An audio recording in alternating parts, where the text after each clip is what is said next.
Voilà, deux personnes qui ont l'habitude de travailler ensemble. Marie-Hélène Lachaud et Marie Lemoin-Hubert. Si vous voulez bien vous installer. Marie-Hélène Lachaud, vous êtes chercheuse en sciences du langage, spécialité didactique et linguistique du laboratoire Livilem, si je ne me trompe pas, de l'Université de Grenoble-Alpes, et vous êtes formatrice également. Et Marie Lemoin-Hubert, vous êtes psychopédagogue attachée à la plateforme médico-sociale UGK-NIF Active Plus à Lieu-Saint. Voilà. Et donc, on a souhaité vous faire intervenir ensemble, puisque visiblement, en plus, vous avez préparé cette intervention ensemble, donc c'est très agréable. Donc, vous avez l'habitude de collaborer dans vos différentes sphères professionnelles, et en particulier autour d'une expérience commune que vous allez nous raconter. Et on va aborder avec vous les stratégies, les outils d'adaptation et de compensation qu'on peut mettre en place à différents âges de la vie. Donc on va commencer par vous, Marie-Hélène Lachaud, puisque vous allez effectivement partager les enseignements d'un travail de recherche que vous avez mené en collaboration avec Marie pour mesurer effectivement les apports de ces pédagogies adaptées et pour comprendre ce qui aide les élèves atteints de troubles du neurodéveloppement dans leurs apprentissages. Donc on va commencer par votre retour d'expérience. Je vous fais un peu de place. Voilà, ça sera bon. Merci. Est-ce que vous m'entendez bien? Alors, c'est téléphone. Voilà, c'est ça. Oui. C'est bon pour le son? Non. Non. Alors, est-ce que là, si j'augmente le volume, ça va mieux? Ok. Alors, je vais essayer de garder le volume. Sinon, vous me faites signe si ça diminue. Merci déjà de me faire intervenir. Je vais vous présenter aujourd'hui donc effectivement les résultats d'une recherche qui est menée dans une classe prépa apprentissage pour troubles de 10 et la directrice de cette classe est ici présente et vous en dira plus après mon intervention. Je précise que je suis donc effectivement rattachée pour mes travaux de recherche au laboratoire de linguistique et didactique des langues étrangères et maternelles à Grenoble, à l'université de Grenoble-Alpes, et que je travaille dans le projet sur les pédagogies engageantes dans le domaine de la littératie, de l'axe 2, donc de didactique des langues, et que je suis aussi, par ailleurs, formatrice de formateurs et de formatrices dans le champ du français langue étrangère, illettrisme et alphabétisation. Et donc je travaille pour le réseau des centres ressources illettrisme et alphabétisation qui se situe sur le plan national. Voilà. Parfois, il m'arrive d'aller aussi en Belgique francophone dans des associations. Enfin, voilà, pour ma présentation. Alors, on va commencer par un petit détour qui va aussi un peu parler de mon travail de ces dernières années, c'est-à-dire que si je vous montre cette image, avant d'aller voir justement ce pourquoi je suis venue, c'est-à-dire d'aller voir d'un peu plus près quels sont les acquis et les pratiques des élèves des élèves qui ont des troubles d'apprentissage et donc leurs pratiques et leurs acquis à l'écrit, on va aller voir de quoi sont constitués les écrits dont ils vont avoir besoin quand ils vont être dans le monde professionnel. Voilà. Et donc là, vous avez un exemple. Ce que je voudrais aussi vous montrer, c'est la complexité de ces écrits. Donc on va faire un petit décalage du côté justement des écrits des attendus, en fait. Et donc là, si je vous montre cette image qui est extraite d'un écrit professionnel, un peu typique de la complexité des écrits, à quoi ça vous fait penser? Comment vous comprenez cette image? Alors vous pouvez répondre, Patrick Mondon. Comment? Voilà, c'est ça. Donc vous êtes, effectivement, vous avez déjà des connaissances peut-être sur les notes de sécurité. Voilà. Est-ce que j'entends la douchette, le soin, l'œil? Voilà, et on peut avancer Marie si tu veux. Donc on va aller un peu plus en avant dans la lecture. On va faire, en fait, on va dézoomer. Voilà. Donc là, vous avez des informations à l'écrit.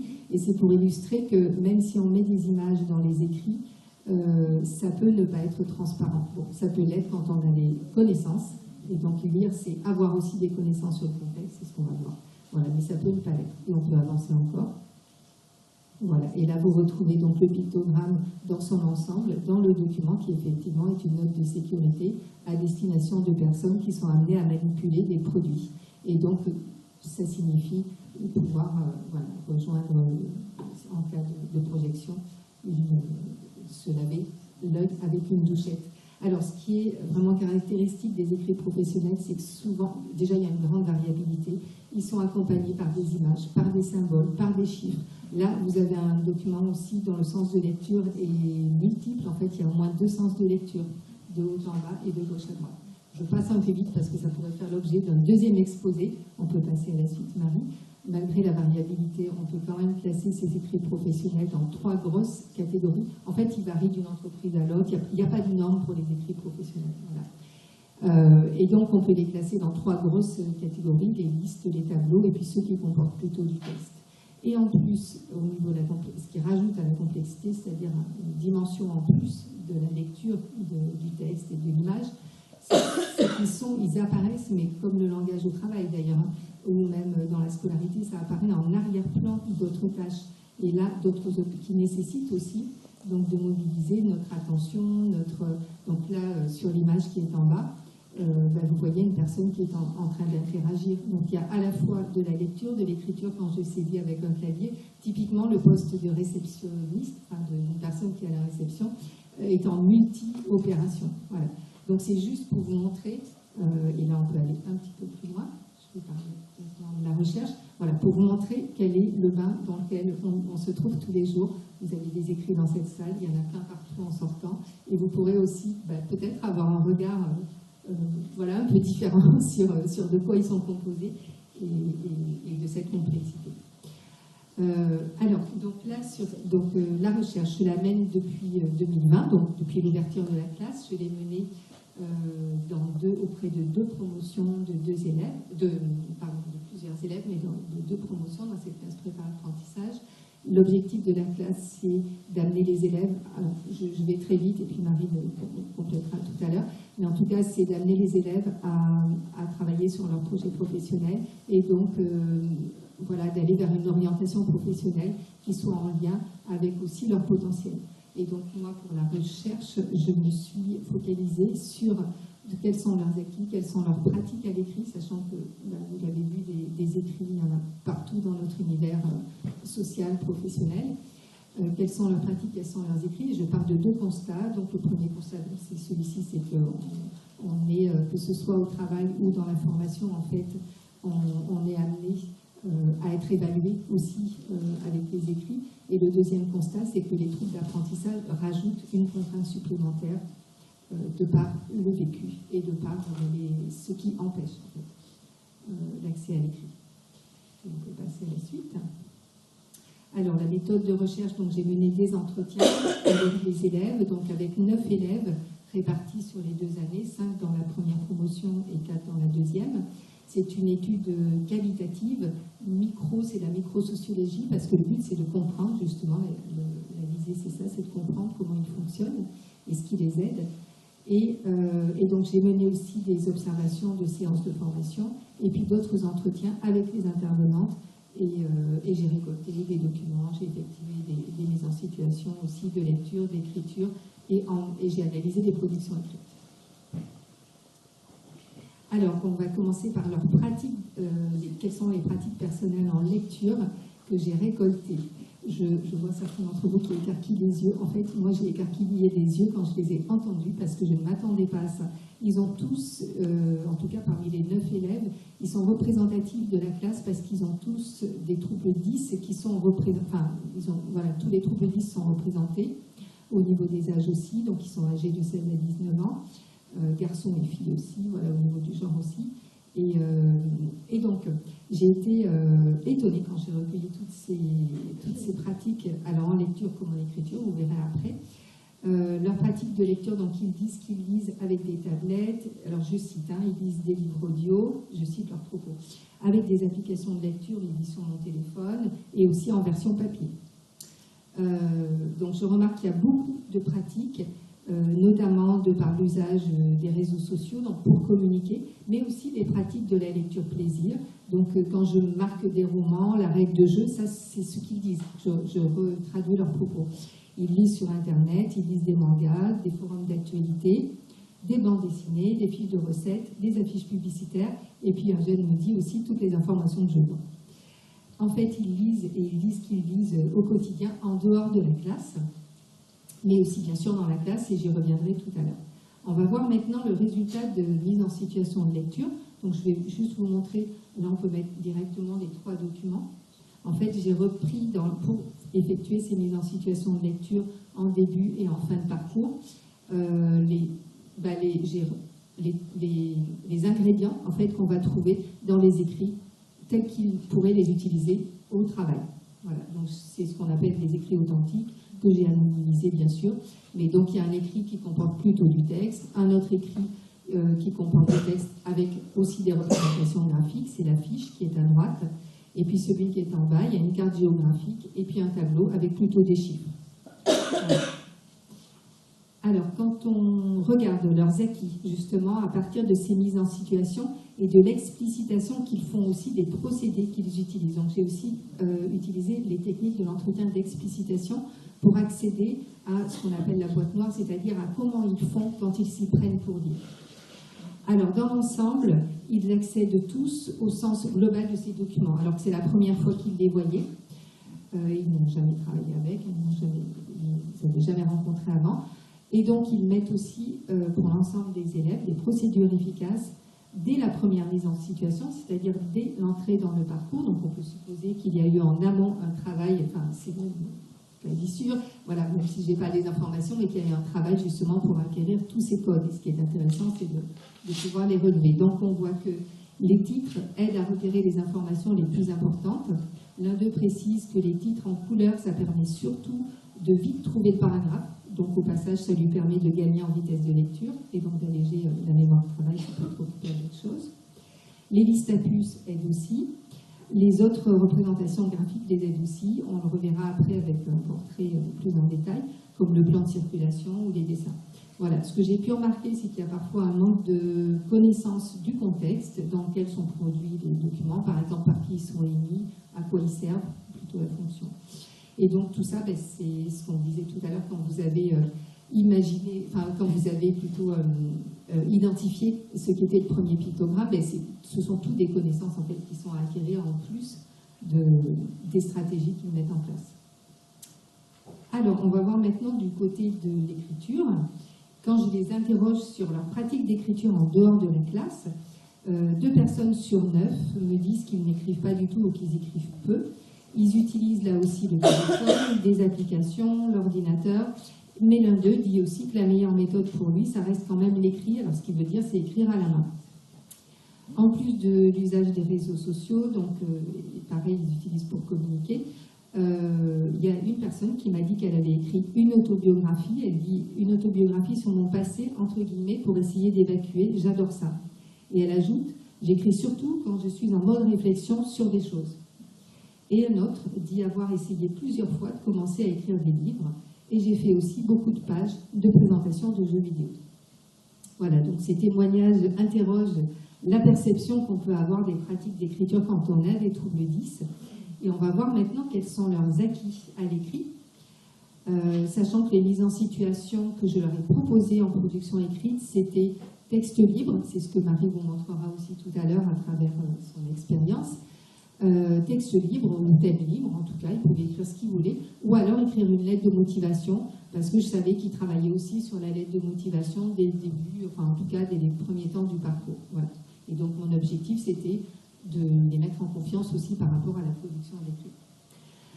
Donc, par rapport à tout ça, donc ce que j'ai pu observer, quand j'évalue les productions écrites, je les évalue avec des critères qu'on utilise en didactique de l'écrit, c'est-à-dire pour l'enseignement de l'écrit, mais aussi en me plaçant du côté de l'entreprise, c'est qu'un employeur ou que des collègues, dans le cadre de l'entreprise, pourraient être amenés à lire une production écrite. Voilà, j'évalue aussi en fonction de ces critères-là.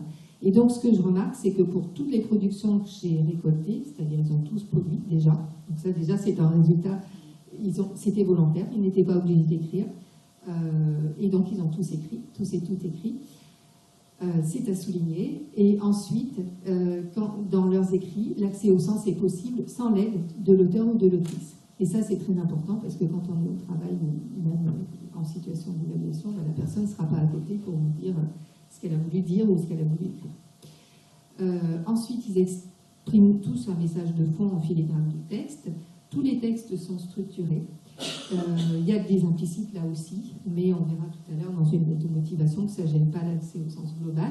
Les phrases sont aussi correctement structurées, même si la ponctuation pourrait être enrichie parfois, des connecteurs pourraient aussi être ajoutés.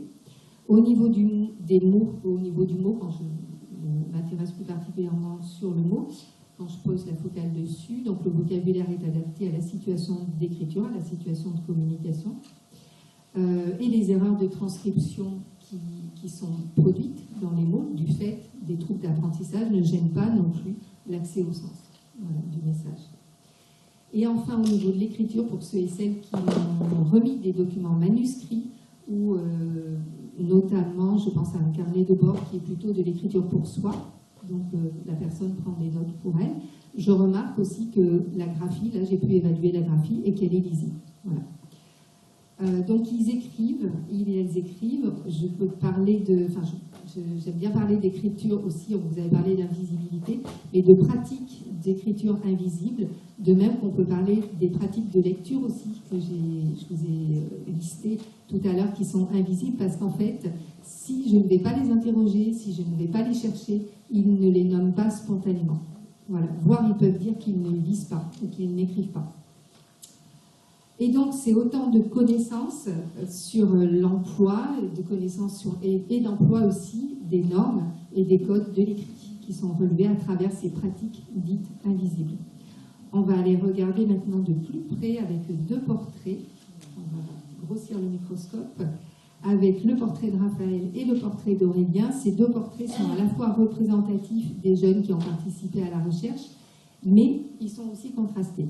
Donc d'un côté, on a Raphaël qui a 17 ans, Aurélien 16 ans, trouble de dyslexie morphosyntaxique et TDAH pour Raphaël, et une dyslexie dysorthographie pour Aurélien. Raphaël a été scolarisé juste en 6e, non, pardon, il a été scolarisé en 6e avec une auxiliaire de vie scolaire, et ensuite il a suivi un parcours ULIS, c'est donc une classe d'insertion, d'inclusion scolaire jusqu'en 3e. Et Aurélien a obtenu son brevet et son diplôme national de brevet, et il a été scolarisé juste en première année de CAP. J'ai un regard sur l'horaire, vous me faites signe si jamais. Voilà. Et donc on va voir maintenant quelles sont leurs pratiques en lecture. Là, je vais plus avoir les yeux sur mes notes parce que je vais citer ce qu'ils disent. Quand je demande s'il lui arrive de lire à Raphaël, c'est lui qui dit justement « je ne lis pas ». On n'est pas une famille qui lit beaucoup. Je lui ai demandé s'il écoute des livres audio, il me répond « non ».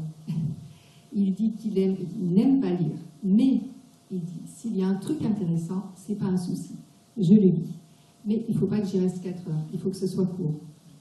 Il apprécie l'action, l'histoire, et ajoute que s'il est pris dans l'histoire, ça m'aide beaucoup. Quand il y a quelque chose qui m'intéresse, je suis la page et je peux la lire 4 fois. Je souris parce qu'on verra tout à l'heure par rapport au sens justement et à l'intérêt. Quand il y a du sens, quand il y a de l'intérêt, voilà, les formes, l'énergie est mobilisée. Et donc il y a des pratiques de lecture. Alors il aime, quant à Aurélien, lui, il dit qu'il utilise 2 applications de lecture sur son téléphone. Il choisit ses lectures en fonction de la voix des personnages, et si elles ne lui plaisent pas, il dit qu'il lit entre guillemets normalement.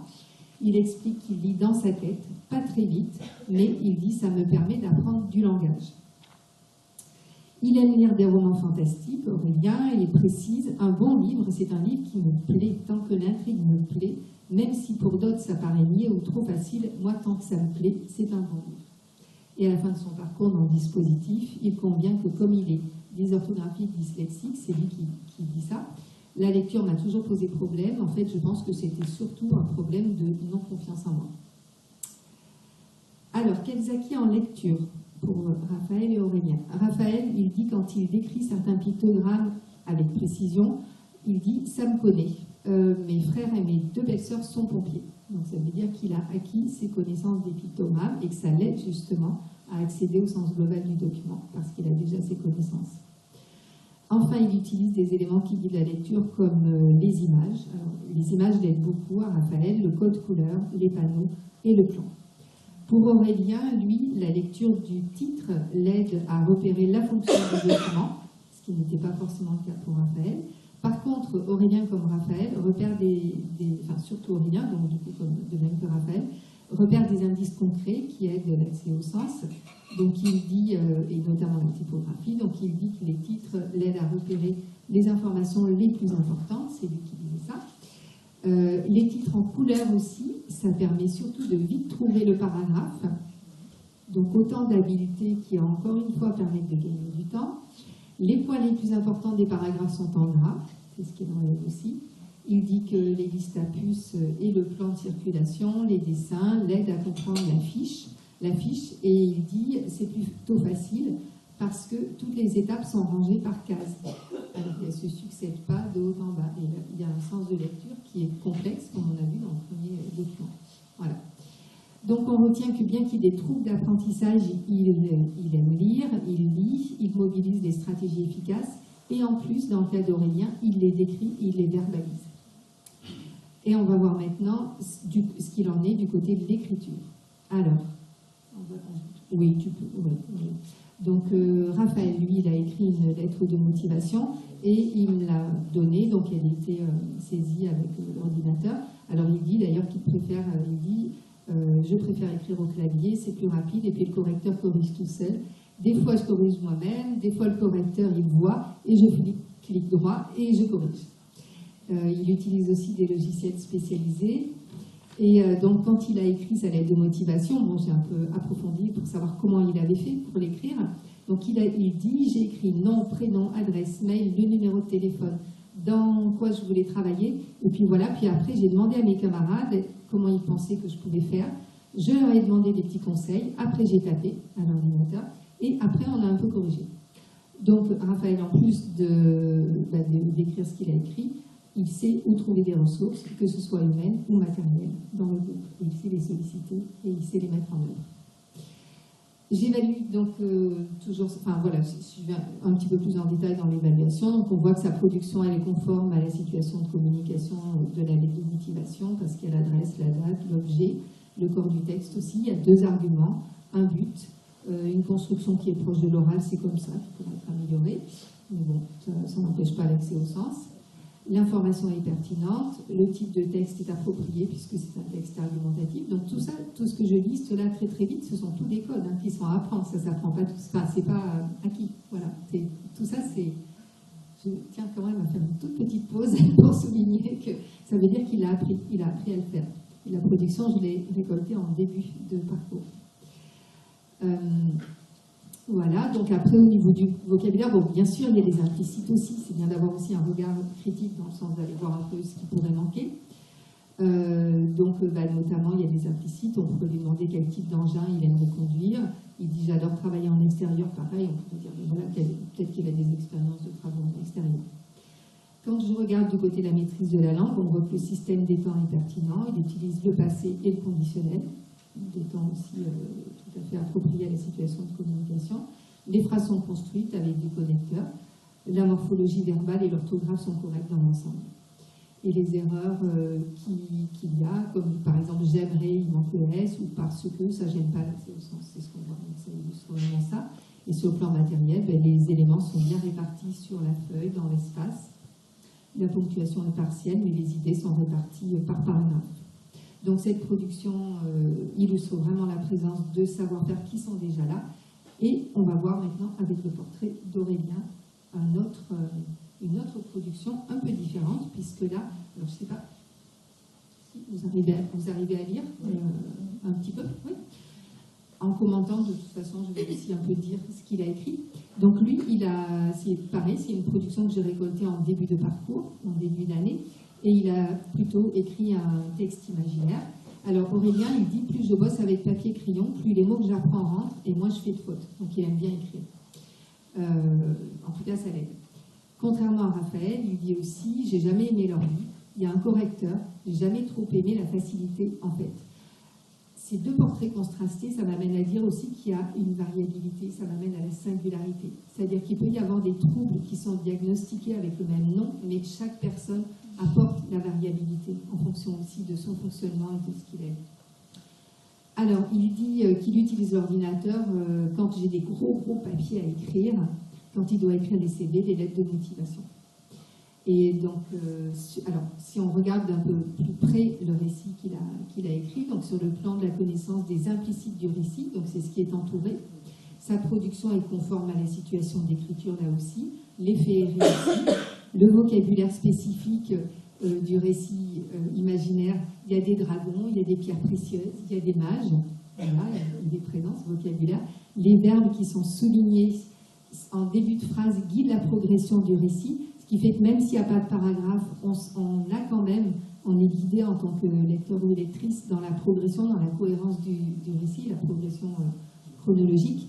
Donc il déprimait de ne plus avoir de chevalier à se mettre sous la dent, il décida de se mettre en hibernation, il se réveilla un jour de beau temps et il s'envola pour découvrir son nouveau monde. Donc on voit vraiment à travers ces effets de style aussi qu'il y a voilà, la progression est marquée.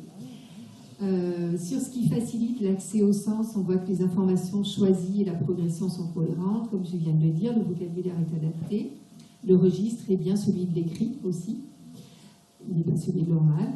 L'absence de connecteur ne gêne pas la progression dans la lecture, comme on vient de le voir. Le système des temps qu'il a choisi est pertinent, il utilise l'imparfait et le passé simple. L'usage des temps et la syntaxe sont cohérents et les erreurs d'orthographe ne gênent pas l'accès au sens.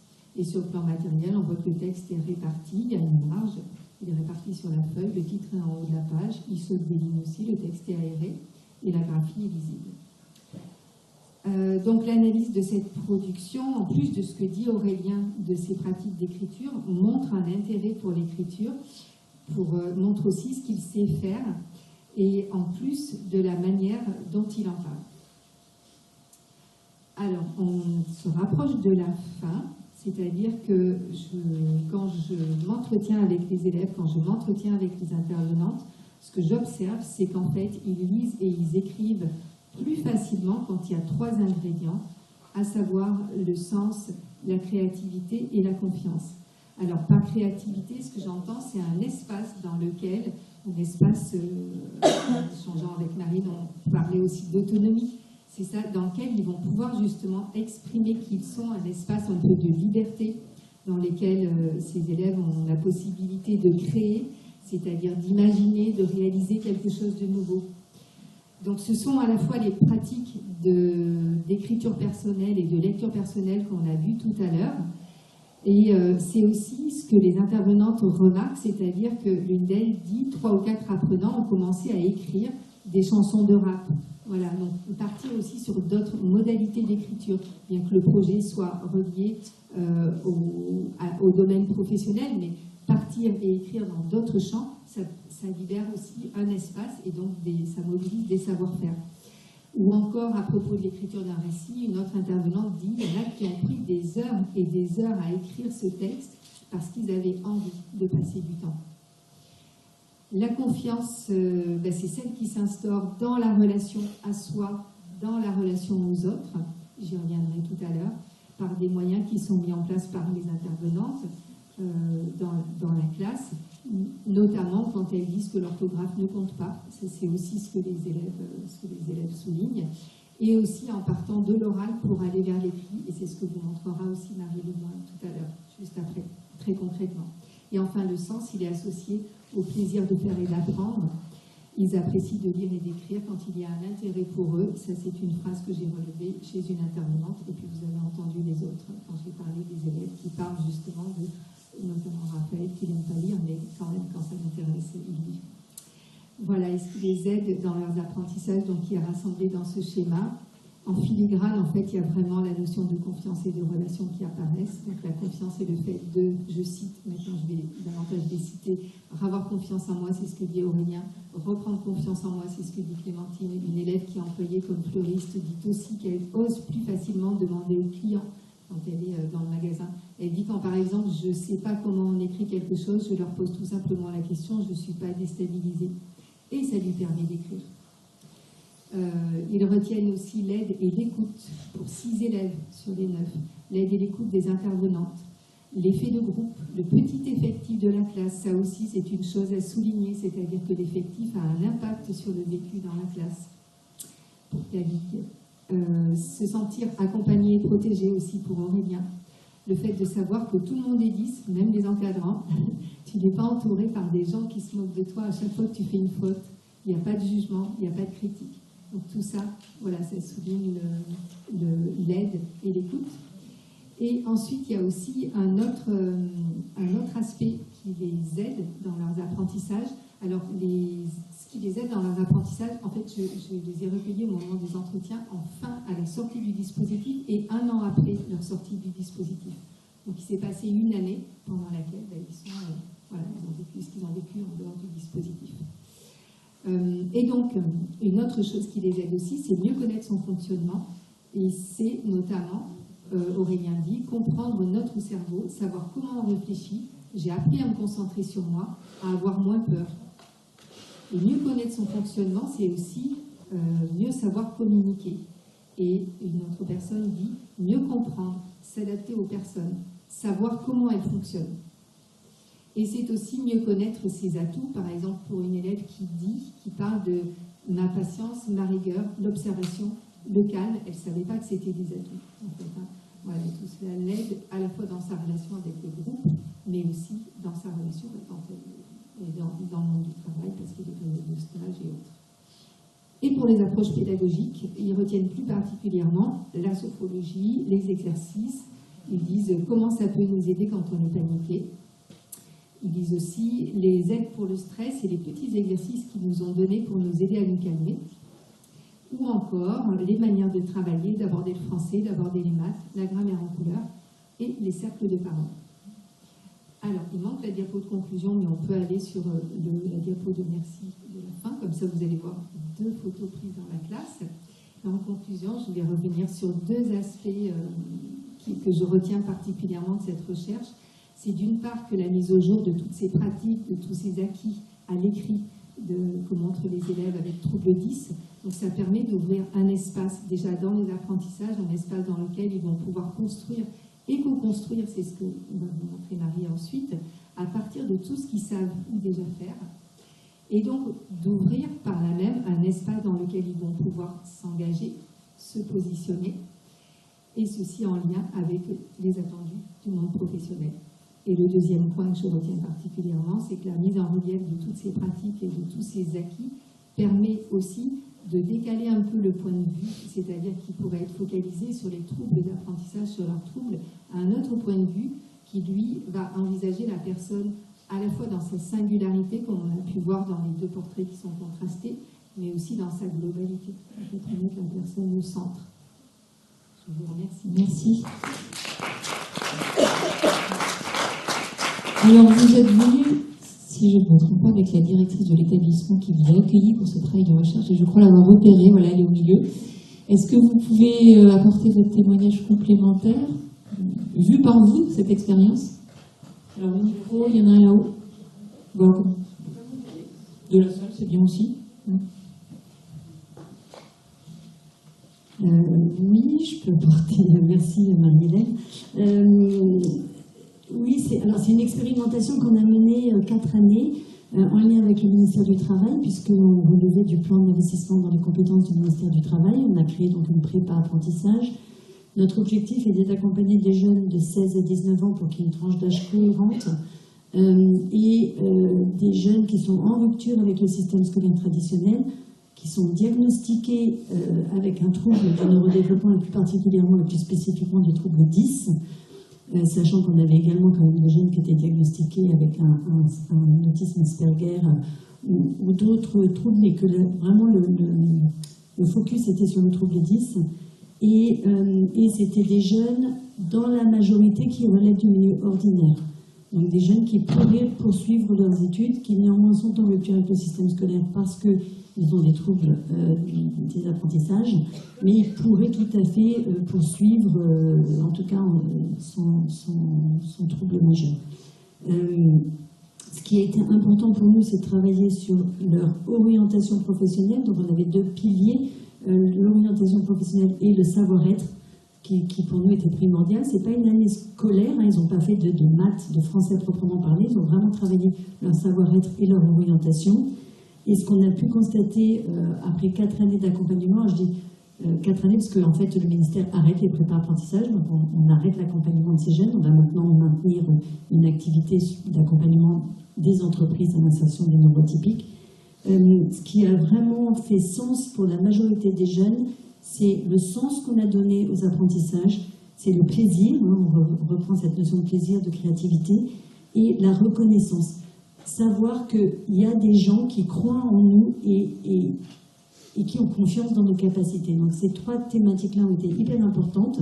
Ça a permis à ces jeunes effectivement de relever la tête, de se rendre compte qu'ils étaient capables, alors que pendant 15 ans, 14, 16 pour certains, on leur expliquait qu'ils étaient bons à rien, qu'ils n'arriveraient à rien. Donc se rendre compte que, en fait, je suis capable. Et autre constat majeur, c'est que ces jeunes nous arrivent avec une étiquette, je suis dyslexique, je suis multidys, je suis dyslexique, dyspraxique. Et quand on leur demande, qu'est-ce que c'est ça, en fait, chez toi, qu'est-ce que ça veut dire, comment ça se traduit, ils ne savent pas trop dire, en fait, ils ne savaient pas trop expliquer. Et donc le travail qu'on a pu faire aussi avec eux, de prendre conscience de qu'est-ce que c'est que d'être neuroatypique, outre mon trouble, hein, outre ma difficulté à lire ou ma difficulté à écrire, mais qu'est-ce que c'est dans ton corps, dans ta tête, dans ton cœur? Et bien, ils ont tous pris conscience que c'est aussi de l'hyperfatigabilité, que c'est aussi de l'hypersensibilité. Alors, travailler avec eux ensemble dans « Ah ouais, mais moi aussi je pleure quand j'entends ça, mais moi, c'est horrible en fait, ça me rend tellement triste ». Et de se rendre compte que toutes ces sens sont exacerbés. C'était hyper intéressant pour eux d'en prendre conscience et après de savoir l'exprimer. Savoir aussi que nous sont des éponges à émotions. Que oui, quand j'arrive et que je suis en colère, en fait je vais comptabiliser toute la classe parce que quand on est neuroatypique, on peut être éponge à émotions. Donc voilà, prendre conscience de ce que c'est en fait que de vivre sa neuroatypie, pas seulement de la subir, mais de la vivre au sens large du terme. C'est vraiment quelque chose qui a été hyper intéressant de travailler avec ces jeunes. Et du coup, de travailler aussi en boomerang, je dirais en effet boomerang, sur la famille, parce que quand on a un enfant neuroatypique, souvent il y a un parent neuroatypique derrière. Donc c'était hyper intéressant aussi de pouvoir accompagner ça dans sa globalité. Voilà. Merci beaucoup. Alors, j'en viens à Marie Lemoine-Aubert. Vous travaillez à la plateforme médico-sociale UG-CAMIF, Active plus Albus. Désolée, j'essaie d'être exhaustive, mais j'ai toujours du mal. Vous travaillez sur l'orientation professionnelle et donc pour cela vous développez des outils d'aide aux apprentissages, c'est-à-dire qui ont, si j'ai bien compris, l'originalité d'être fabriqués avec les personnes qui visent à accompagner. Et vous êtes venu avec. Vous allez nous faire une petite démonstration. Tout d'abord, est-ce que vous pouvez nous parler de votre établissement rapidement et puis effectivement de resituer votre expérience avant de revenir concrètement avec ces outils, à ces outils. Je vais aussi faire des liens, je ne sais pas si vous m'entendez, je vais aussi faire des liens forcément avec ce qu'a dit Marie-Hélène là précédemment. Donc là actuellement, je vais vous présenter quelque chose qui est donc en lien avec mes fonctions psychopédagogue. Parallèlement, en fait, je suis donc conseillère en insertion professionnelle aujourd'hui avec des jeunes de 16 à 30 ans en situation de handicap. Donc là, je vais vous présenter rapidement le contexte de la plateforme Active Plus Lieu-Saint. Vous trouverez des plaquettes à disposition sur les tables de l'entrée, parce que je ne vais pas rentrer dans les détails là aujourd'hui. Donc juste préciser que cette plateforme, alors UG-CAMIF, c'est pas facile à prononcer, c'est donc une branche de l'assurance maladie qui regroupe un ensemble d'établissements et de services médico-sociaux. On était situé auparavant à Coupert jusqu'il y a 2-3 ans. Donc nous sommes spécialisés dans l'accompagnement des personnes en situation de handicap et avec différentes missions dont l'insertion socio-professionnelle étant dominante et pouvant se décliner avec l'axe formation, emploi, orientation. Notre particularité, comme dans les différents établissements qu'on appelle ESRP, dont les collègues de la MDPH ont parlé tout à l'heure, donc établissements et services de réadaptation professionnelle qui sont inclus dans notre plateforme, c'est le travail en équipe pluridisciplinaire. Nous en avons en fait, nous, plusieurs sur notre plateforme. Et dans l'équipe pluridisciplinaire, donc on peut trouver des formateurs, des médecins, infirmières, psychologues, assistantes sociales, parfois neuropsychologues en fonction des services et parfois ergothérapeutes. Par rapport en fait, au public accueilli, donc on accueille différentes personnes en situation de handicap, donc visibles ou invisibles, à partir partir de 16 ans. Et aujourd'hui, je veux dire, jusqu'à un âge de plus en plus, enfin, qui recule de plus en plus du fait des réformes de la retraite. L'accueil se fait sur notification de la maison départementale des personnes en situation de handicap, à commencer par la reconnaissance de travailleurs handicapés, doublée d'une notification qui correspond à l'action en question. On a des actions de travail de projet, de remise à niveau, de formation qualifiante, différentes actions liées au domaine du travail. Et il faut qu'à chaque fois, on ait la notification qui correspond pour pouvoir accueillir et accompagner la personne. Ces personnes peuvent être entendantes ou peuvent être aussi sourdes. Dans nos équipes, on a un pôle on va dire d'expertise de surdité avec des formateurs sourds qui interviennent et des formateurs entendants signants qui complètent. Voilà, par rapport à cette caractéristique. Par rapport en fait au trouble 10, moi j'interviens sur cette plateforme depuis pas mal d'années maintenant. J'ai remarqué qu'en fait les troubles 10 ils étaient rarement à l'origine de la reconnaissance de la qualité de travailleur handicapé, ou en tout cas de leur venue dans notre établissement, mais ça ne veut pas dire qu'il n'y en avait pas. Il y a juste là depuis quelques années un dispositif qui s'appelle Passeport Pro qui lui accueille plus spécifiquement des jeunes de 16 à 30 ans avec des troubles du neurodéveloppement. Donc là on va retrouver un peu plus de troubles 10, mais ces troubles 10 ne sont pas forcément en fait les troubles reconnus comme étant les troubles primaires. On parlait tout à l'heure des troubles du spectre de l'autisme. Parfois en fait finalement le dessus de l'iceberg, on va repérer qu'il y a une dyslexie, une dyscalculie, etc. Mais finalement, après, avec un diagnostic qui peut être mené, des investigations, finalement, on s'aperçoit que le trouble primaire, c'est le trouble du spectre de l'autisme, et qu'en fait, le trouble 10, c'est plutôt un trouble secondaire. Mais du coup, on retrouve quand même ce public plus spécifiquement sur cette action-là. Et sinon, le reste du temps, on découvre dans le fonctionnement que la personne a des difficultés et même des troubles, et on va pouvoir encourager, puisqu'il n'y a pas eu de diagnostic précoce, on va pouvoir encourager la personne à mener des investigations et donc encourager bilan neuropsy, bilan orthophonique, pour que la personne puisse avoir un peu plus d'éléments, et nous aussi pour pouvoir mieux l'accompagner. Là, donc, je vais vous parler d'une expérience qui a rassemblé différentes personnes accompagnées, et c'était sur un temps donné, donc une correspondance qui a été proposée sur le thème de la différence. Alors, le thème de la différence est vraiment venu du public. Dans ce public-là, ils ont constitué un groupe de 12 personnes. On avait des personnes qui étaient en mise à niveau ou remise à niveau, des personnes qui étaient en travail d'élaboration de projets justement sur le dispositif jeune, et du coup, sur une demi-journée dans la semaine, ils se sont regroupés et ont participé ensemble à cette expérience. De l'autre côté, on avait, donc ça c'est pour le public de Lieu-Saint. De l'autre côté, pour correspondre, nous avions en fait une classe d'adolescents dans Lyon, scolarisés dans une maison familiale rurale. Et donc du coup, moi j'étais en relation avec l'enseignant qui s'occupait plus particulièrement des apprentissages du français. Et de chaque côté, finalement, il y avait des personnes avec des troubles 10, et souvent, de toute manière, des parcours scolaires chaotiques.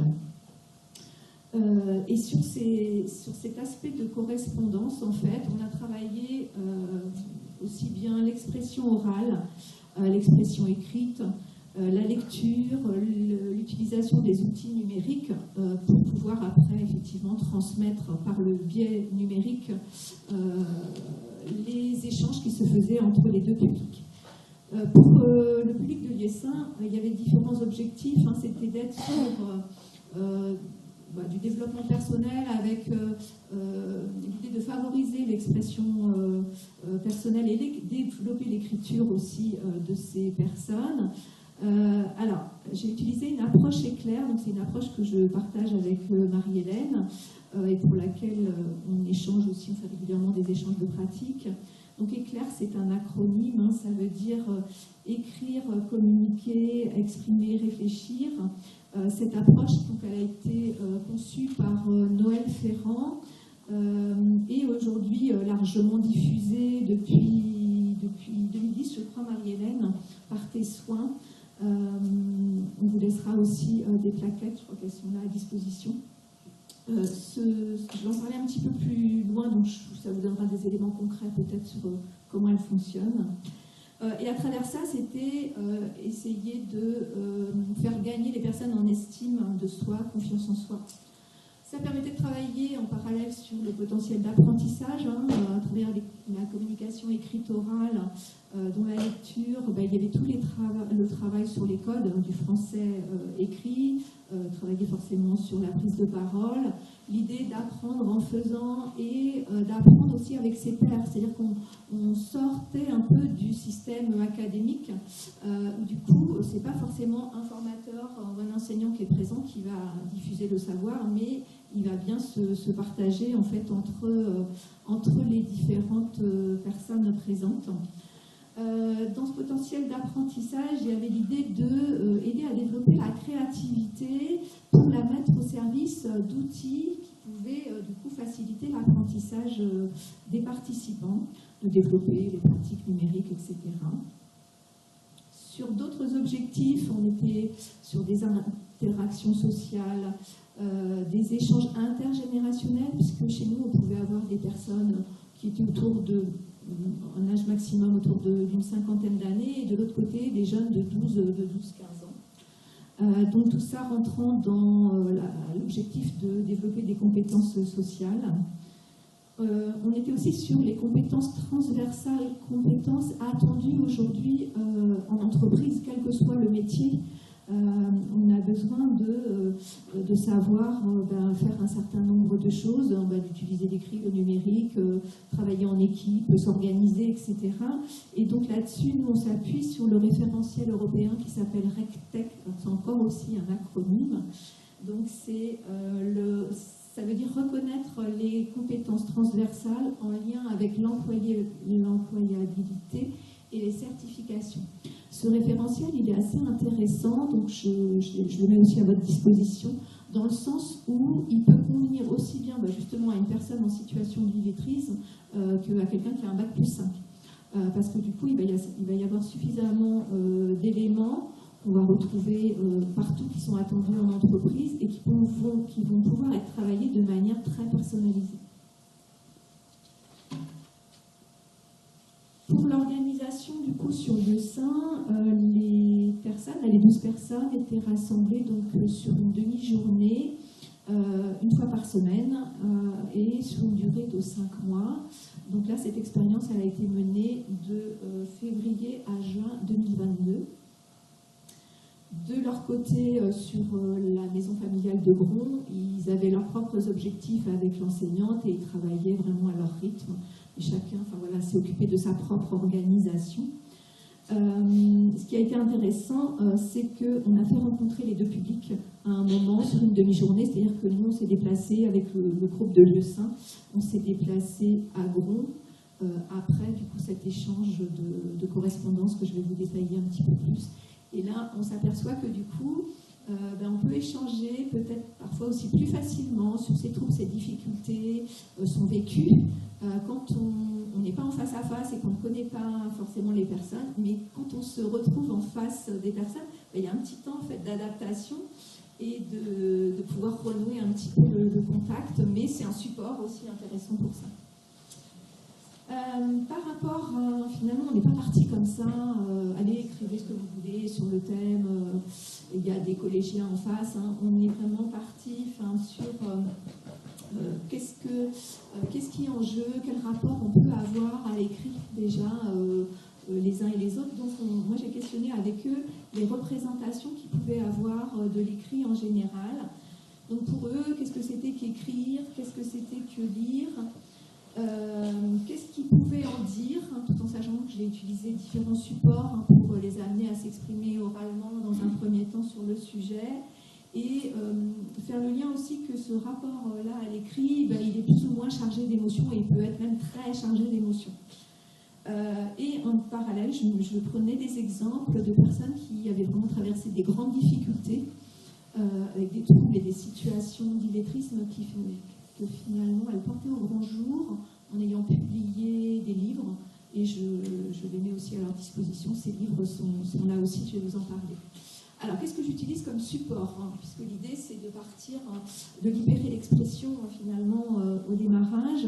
Alors, moi, j'avais construit 2 photolangages, vraiment des photolangages maison, en allant chercher des images sur Internet, en les découpant, et un sur plutôt l'écriture et un sur la lecture.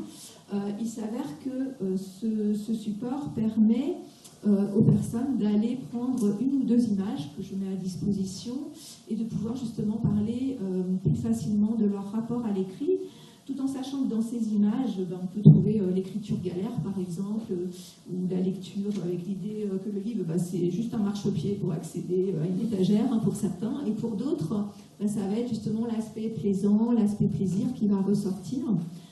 Donc au départ, moi j'ai proposé des images et par la suite c'est eux qui m'en ont apporté en disant tiens Marie, ce serait pas mal là, moi cette image-là elle me parle pas mal, est-ce qu'on peut la mettre dans le photolangage? Du coup il s'est un petit peu étoffé de cette manière-là. En parallèle, quand ils s'expriment donc du coup dans le groupe par rapport à ça, moi j'ai un petit support où là je vais prendre des notes mais je vais aussi orienter un petit peu plus mes questions pour connaître finalement quel a été leur rapport à l'écrit en scolarité, comment c'était, quelles remarques ils pouvaient parfois aussi avoir dans leur entourage, dans les métiers qu'ils avaient exercés, parce que pour certains ils avaient déjà exercé plusieurs métiers, donc ils étaient là en attente de reprendre une formation qualifiante pour la plupart et de s'orienter vers un métier plus adapté à leur état de santé. C'était quelles occasions ils avaient eu de lire et d'écrire sur les postes qu'ils avaient occupés, et qu'est-ce qu'ils savaient aussi des attendus en lecture-écriture dans leur futur métier, puisque la plupart avaient déjà bien avancé sur leur projet professionnel. Donc voilà, après je complète.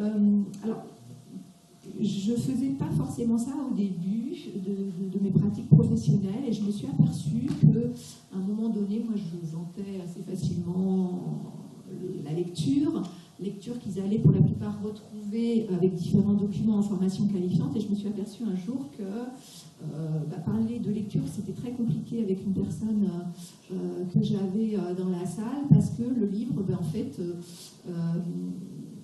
il avait reçu des coups sur la joue quand il ne donnait pas des bonnes réponses à un moment donné dans sa scolarité. Alors, bon, très appliqué ou pas, je ne sais pas, mais en tout cas, cette personne-là, moi, c'était pas la peine que je parle de plaisir de lire, puisque lui, il avait une toute autre représentation. Et dans ce travail-là, finalement, en amont, on repère pas mal d'informations, et je me dis que à aller peut-être trop vite sur l'activité en elle-même, j'aurais peut-être pas eu cette source d'information, et qui me sert après de toute manière dans l'accompagnement. C'est justement essayer de ne pas remettre la personne en difficulté, mais de bien prendre en compte tout ce qui va être important pour elle et tout ce qu'elle va pouvoir apporter par ailleurs pour l'aider à avancer et s'appuyer vraiment aussi sur ses points forts pour pouvoir après adapter. Il y a un petit jeu qui s'est co-construit avec eux, justement, où du coup on peut parler des émotions. Et ce petit jeu qui est là aussi dans les petites choses que j'ai apportées, on l'a appelé la boîte à mots. Il y a à la fois des mots blancs et des mots bleus. Et en fait, le but aussi, c'est... Alors, ça peut permettre de travailler sur le vocabulaire, mais aussi, l'idée, c'est d'enrichir son stock de mots bleus, qui vont être des mots plutôt positifs, et d'avancer, en fait, avec cet aspect-là, pour pouvoir construire plus de choses derrière. Donc ça aussi, ça peut être intéressant d'en parler à un moment donné, parce qu'on n'en parle pas trop, finalement, de ces émotions-là, enfin, en tout cas... dans les pratiques que j'avais eues jusque-là, je n'en parlais pas tant que ça. Ça pourrait ressortir, bien sûr, à un moment l'émotion elle ressort, hein, surtout quand on a un public comme ça régulièrement sur des semaines, voire des mois, elle finit par ressortir. Mais si on lui laisse la place tout de suite, ça peut être aussi intéressant. Je m'amuse un petit peu aussi au début. J'ai un livre que j'ai récupéré qui s'appelle « Tout ce que les hommes savent des femmes ». Il est là dans la salle. En fait, alors soit je le fais circuler dans le petit groupe avant de commencer, soit je repère un peu mon public. Je me dis, peut-être que du coup, oui, c'est vrai que je me suis pas mis. Ouais, tu peux. Ah, génial. Je me dis, de toute façon, parfois c'est tellement tendu ce rapport à l'écrit qu'il faut un peu les mettre à l'aise et on va mettre un petit peu d'humour et on va, essayer de détendre l'atmosphère. Donc ce livre, soit je le fais circuler et je vois si il l'ouvre, parce qu'en fait, il peut faire le tour sans forcément l'ouvrir. Ou alors je repère quelqu'un en me disant, tiens, lui, je le sens bien, on va un petit peu s'amuser, entre guillemets, au démarrage. Et du coup, il le retourne, et donc soit il l'ouvre, soit il ne l'ouvre pas. Et certains disent oui, je crois que je connais, mais non, j'aime pas lire. Donc, et je lui dis, mais ouvre-le, tu vas voir, ça se lit très vite, etc. Et quand ils ouvrent, forcément, ce sont des pages blanches. Donc, du coup, c'est quoi cette arnaque, comme peuvent me dire certains jeunes. Et du coup, on commence un petit peu à rentrer dans le fait que, écrire, c'est pas forcément aussi l'image que certains peuvent avoir, du roman épais, etc. Que écrire aussi, il faut oser, et que certains ont osé, et finalement, tout est dans la couverture et la quatrième de couverture, et tout est conçu avec des jeux de mots. Donc, en général, ça met un petit peu à l'aise. Et de l'autre côté, je parle aussi donc, des deux livres dont je vous parlais tout à l'heure. Donc l'un s'appelle L'orphelin des mots.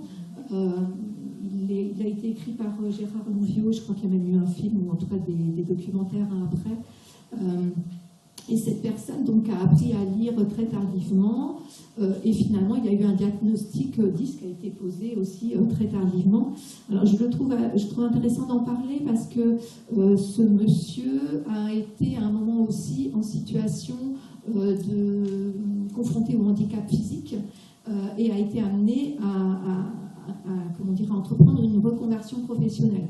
Donc le lien avec la situation des personnes que j'accompagne et ce monsieur peut être aussi intéressant. En général, je prends une petite page que je ne mets pas trop de texte pour donner envie de lire pour certains qui le souhaitent. Et de l'autre côté, donc, il y a un deuxième livre qui est celui d'Aline j'arrive plus à lire, Le Guguche, qui, donc, comme l'indique son titre, j'ai appris de lire à 50 ans, que je mets aussi à disposition. Voilà en tout cas pour un petit peu les amorces et la mise en confiance. Bien sûr, tout ça c'est fait dans une atmosphère de non-jugement qui permet aussi d'exprimer un certain nombre de choses. Et il suffit qu'une personne commence à parler de ses difficultés, après les autres vont enchaîner. Et on peut aussi parler parfois de ce qui peut être compliqué en lecture, écriture.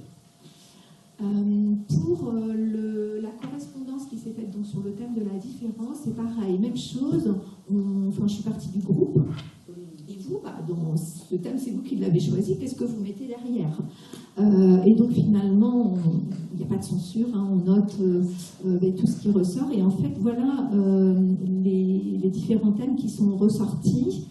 Ça va de la couleur de la peau au poids, les difficultés et troubles des apprentissages qui apparaissent, la langue, les vêtements, l'apparence en général, le handicap et la situation de santé qui vont rentrer dans le champ des différences, le harcèlement, l'orientation sexuelle et l'homosexualité, l'orientation politique et religieuse, la pauvreté, les générations, justement, il peut y avoir des différences et des incompréhensions, et puis la technologie. Voilà un petit peu ce qui était ressorti de ce groupe.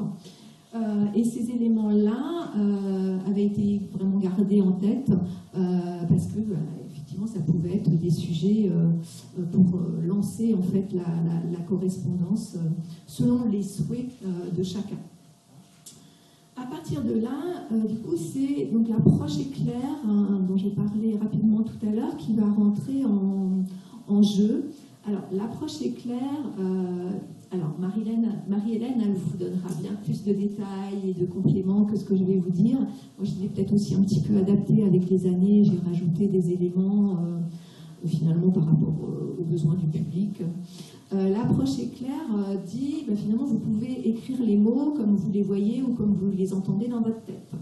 Il y a des supports en fait de base qui sont alors un cahier, mais un cahier sur lequel chacun a sa page. C'est-à-dire que le participant va écrire d'un côté, gauche ou droite, moi je laisse le choix, et le formateur ou le psychopédagogue va relire le texte avec la personne et en tête à tête, même si c'est dans du groupe, et corriger avec cette personne sur l'autre page les mots qui ne seraient pas écrits correctement, les tournures de phrases qui ne seraient pas correctes, de manière à ce qu'il n'y ait jamais de rature et de surcharge, encore moins de rouge, sur la page du participant. Et quand on, voilà, vous avez juste un exemple là, j'en ai apporté d'autres aussi, quand on regarde comme ça un petit peu de loin, quand on voit la page du bénéficiaire et la page où il y a eu finalement les corrections, mais on voit que la page du bénéficiaire, il y a beaucoup plus d'écrits de choses réussies que sur la page où il y a des corrections. Donc déjà aussi par rapport à la vision qu'on peut avoir de soi-même, c'est assez intéressant. Donc pour les personnes pour qui l'écriture au cahier peut être compliquée, alors moi je peux laisser utiliser l'ordinateur différemment. Quand il y a vraiment un gros blocage aussi au niveau du passage à l'écrit, la personne peut me dicter finalement ses idées et je deviens le scripteur pour le mettre en forme. Globalement, finalement, quand on a fait tout le travail préalable, même si parfois il y a peu de texte, en général, ce passage-là, il se fait. Parce que finalement, on met de côté la faute, on va d'abord davantage parler d'erreurs, sur lesquelles on va pouvoir travailler, et donc la personne, elle peut peut-être se sentir plus libre d'écrire spontanément, même si elle n'est pas sûre de l'orthographe, de la grammaire, etc. À côté de cette utilisation du cahier, où donc la personne choisit quoi écrire, c'est pas là, le thème, hein, encore une fois, ils l'ont choisi, et après, dans tout ce qui s'est décliné, dans tout ce qui mettait dans la différence, ils pouvaient toujours être libres de choisir, d'écrire, ou, je ne sais pas, sur la couleur de la peau, ou sur la technologie, etc. Donc le cahier, il est vraiment personnel. Il permet aussi, à partir de cette correction, de proposer un travail vraiment sur les apprentissages linguistiques, mais de manière très personnalisée. C'est-à-dire que quelqu'un qui va travailler, je sais pas, sur l'orthographe, parce que je sais pas, les accents par exemple, il ne maîtrise pas, voilà, il va pouvoir avoir un travail personnalisé là-dessus, tandis que le voisin d'à côté, si, je sais pas, c'est la ponctuation qu'il faut travailler ou autre chose, ils vont avoir chacun forcément leurs objectifs personnalisés. Il y a à disposition, dans les outils de base éclair, la possibilité d'utiliser un répertoire pour pouvoir justement mettre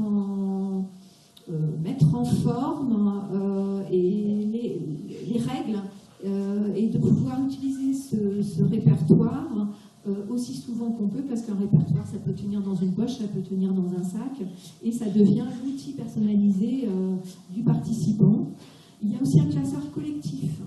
Alors là, pour le coup, moi j'ai un peu transposé pour la correspondance, j'ai moins utilisé le classeur collectif, parce que du coup, les écrits et les lectures se sont faites collectivement à partir d'un grand écran, je vais en parler juste après, mais la personne qui écrit son texte, normalement, elle le saisit dans un traitement de texte, il y a une relecture, etc., et le texte, il va dans un classeur collectif.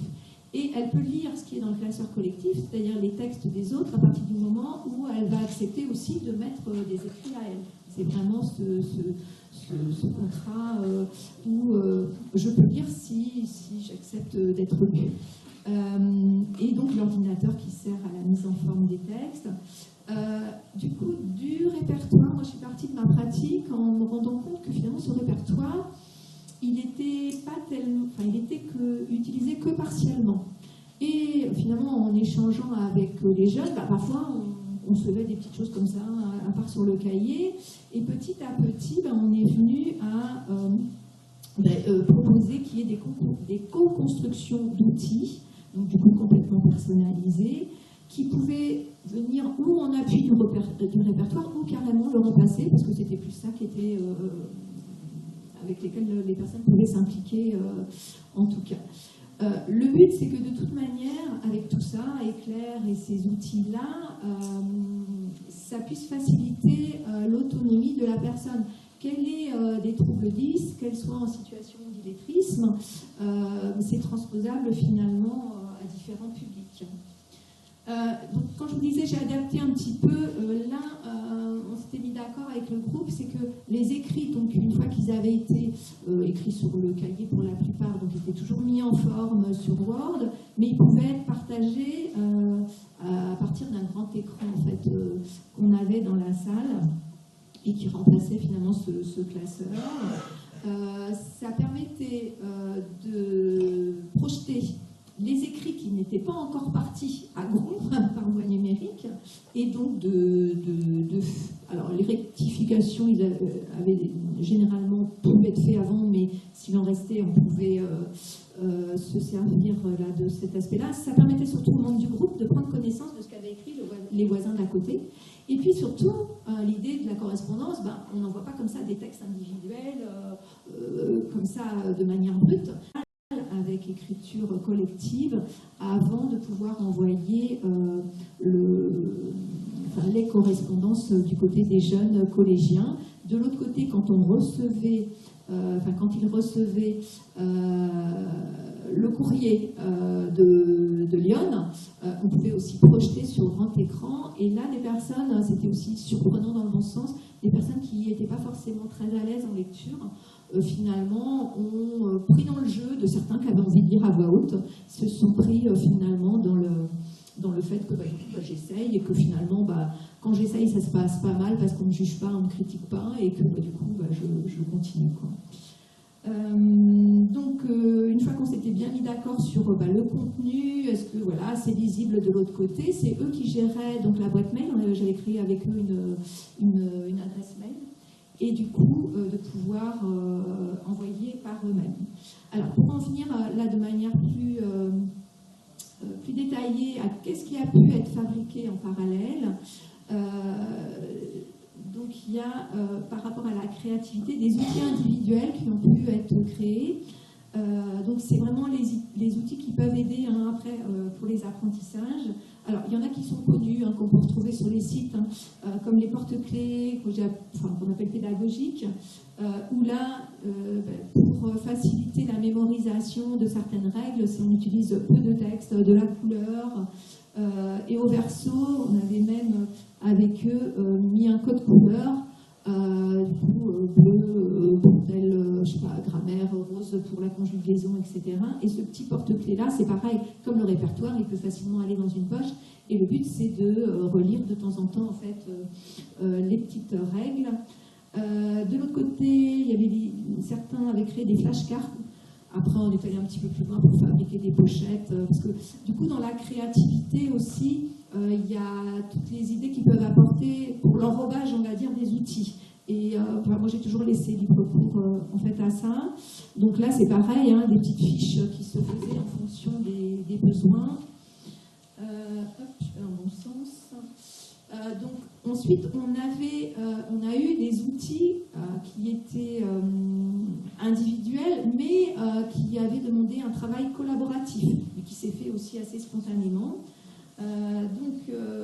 On a eu sur le modèle du disque jaune bleu là, que vous mettez quand vous stationnez si vous avez un véhicule, un disque qu'on a appelé disque de la grammaire, où finalement il se construit en équipe, et que du coup la personne qui pourrait avoir des troubles praxiques, finalement elle peut se charger d'écrire ses phrases, parce que l'idée c'est d'avoir des phrases personnalisées qui vont pouvoir se transformer singulier, pluriel, féminin, etc.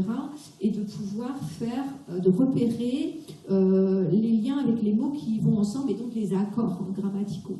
La personne qui aurait des troubles praxiques, c'est pas elle qui va peut-être se charger du découpage, de l'assemblage, mais finalement avec le travail de groupe, elle peut tout à fait du coup avoir l'aide, le concours en fait des personnes du groupe. Donc là, pareil, je n'étends pas trop, vous regarderez les outils par ailleurs, si vous le souhaitez. En tout cas, ces petits disques-là, c'est vrai que ça peut prendre un petit peu de temps, sauf si on commence à un petit peu préparer le terrain. Et l'avantage, c'est que c'est manipulable. Et le côté manipulation, en tout cas pour une partie du public que j'accompagne, elle est vraiment importante. Autre type d'outils qui ont été créés, ils ont été faits pour un usage collectif et c'est pour ça que j'en ai gardé, parce qu'en fait il y en a plein qui ont été faits pour les personnes elles-mêmes et forcément elles partent avec.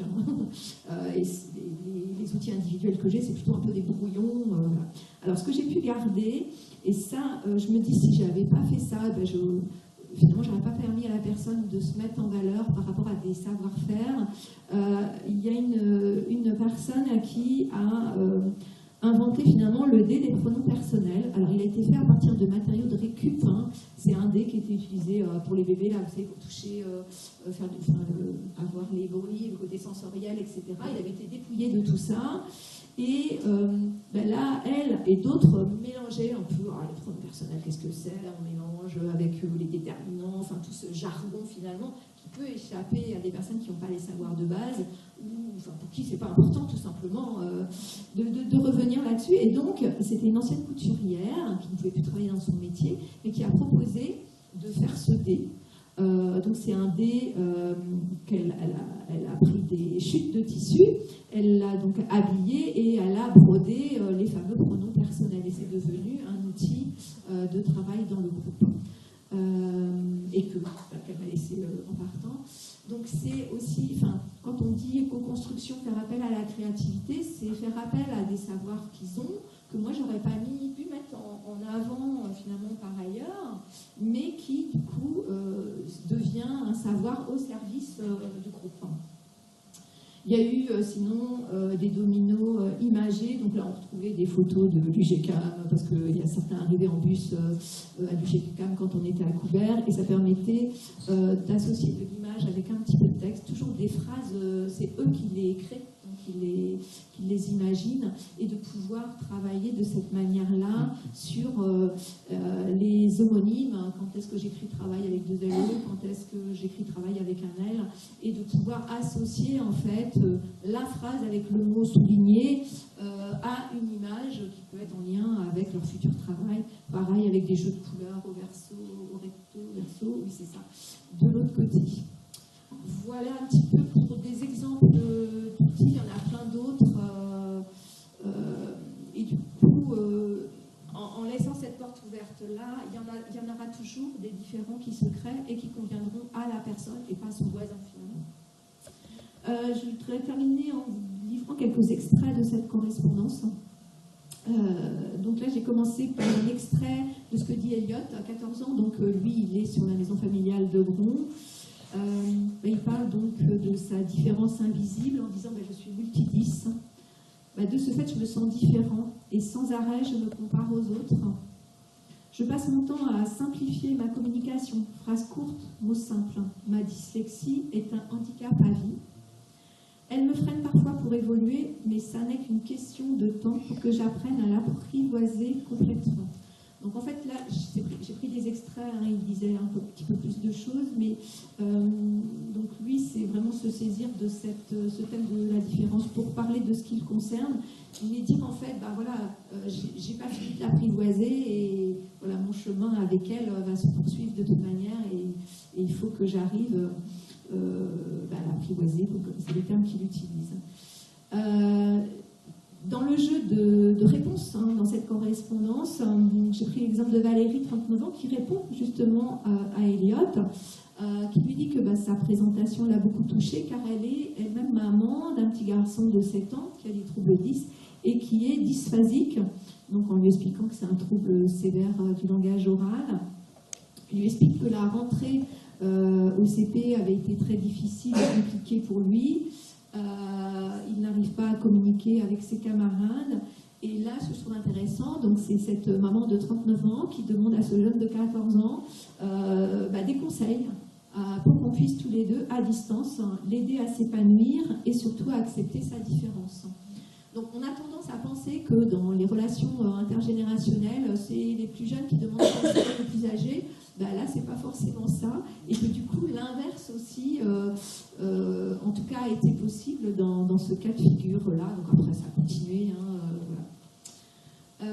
Et une dernière slide avec un extrait de la correspondance, en tout cas de ce qu'avait pu écrire Malika, donc une personne de 49 ans qui avait eu un parcours scolaire très, très compliqué. Et elle parle de l'école où elle était scolarisée, où finalement, à chaque mauvaise réponse, elle recevait des coups et il y avait aussi pas mal d'humiliation. Et ça lui a valu un gros blocage qui était perceptible quand elle est arrivée. Mais ce qui m'intéressait aussi, c'était la suite de son écrit et le message qu'elle souhaite transmettre. C'est que, quelles que soient les difficultés scolaires, quel que soit l'âge, il y en a toujours la possibilité d'apprendre et de se former. Et voilà, je pense que ça, c'est dans les pensées de Malika, mais c'est dans nos pensées aussi à nous, professionnels. Et c'est à nous d'aider les bénéficiaires aussi à croire en cela, s'ils n'y croient pas, et de vraiment montrer très fort cette possibilité-là.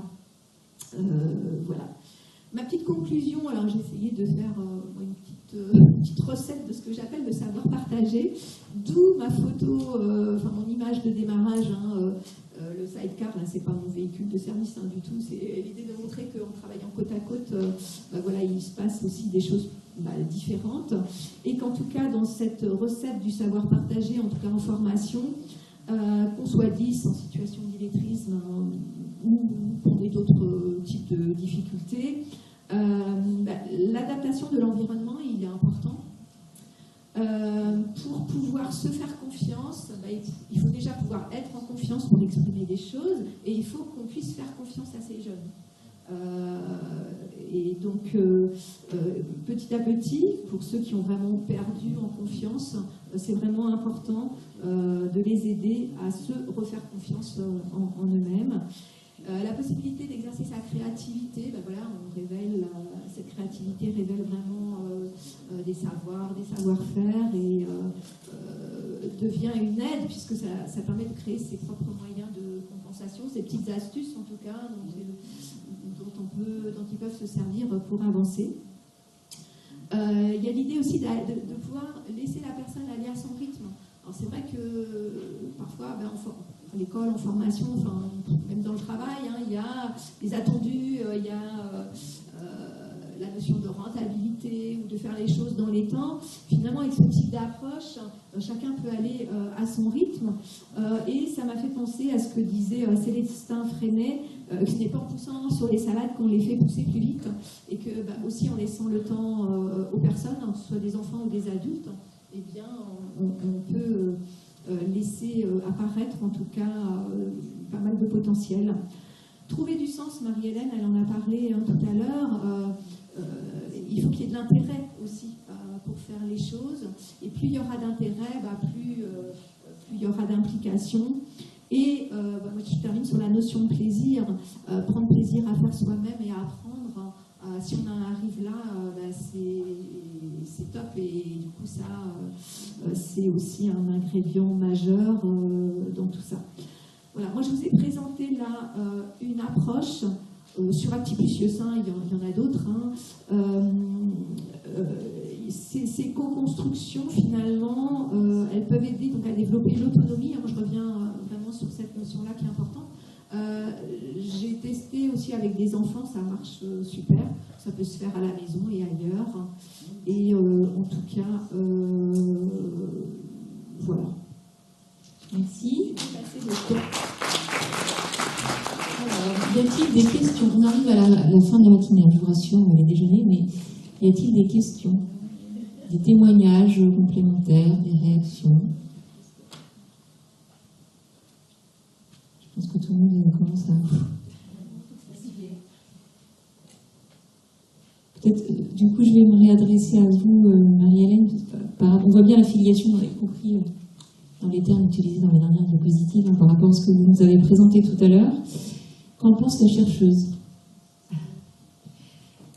J'avais juste noté la notion de rapport à l'écrit, les notions en fait, de rapport à l'écrit et de rapport à l'écriture qui sont au centre en fait, de ce qu'on a pu évoquer autant l'une que l'autre. Partir de représentation, c'est partir de comment la personne se représente l'écrit, de ses savoirs aussi, de tout ce qu'elle a construit en fait. Et puis le rapport à l'écriture, c'est partir aussi de ses pratiques, de ses savoir-faire, voilà, et du vécu aussi, dont on a beaucoup parlé. Pas d'autres remarques? Je pense qu'on reste tous ensemble cet après-midi, en tout cas je l'espère. Ah si, allons-y. C'est pas tant une question, mais en tout cas je voulais vous remercier pour l'illustration en fait, de ce qu'on a pu voir là déjà depuis ce matin.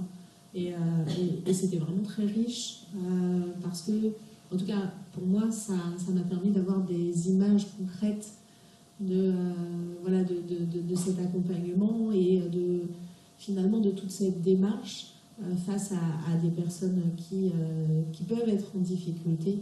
Et en tout cas, j'ai trouvé vraiment touchant les témoignages que vous avez pu